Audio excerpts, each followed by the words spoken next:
Hey guys, welcome back to another session of using technical analysis to find high probability trading setups. We're on Euro Aussies analyzing the H4 chart, right? And what I like about this is this nice little ascending support where price has bounced multiple times in the past.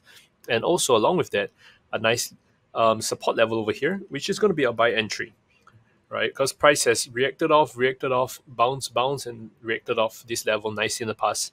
And a very nice Ichimoku cloud as support over here. We expect prices to kind of make a nice little bounce up to here as our main take profit. We could play it further. You could play up to here, but I will not play it beyond this level because this is a big level. So I'll play it maybe up to here. And our stop loss placement, can put it slightly below here. I will fine tune this with a Fibonacci retracement, right?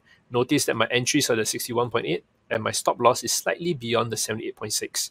Okay, so this is where my stop loss is going to be, right? It's a really simple setup, but it uses a nice ascending support, a nice overlap support, a nice Ichimoku cloud, and a nice 61.8 retracement, all pointing to prices bouncing up really nicely from here to our take profit level.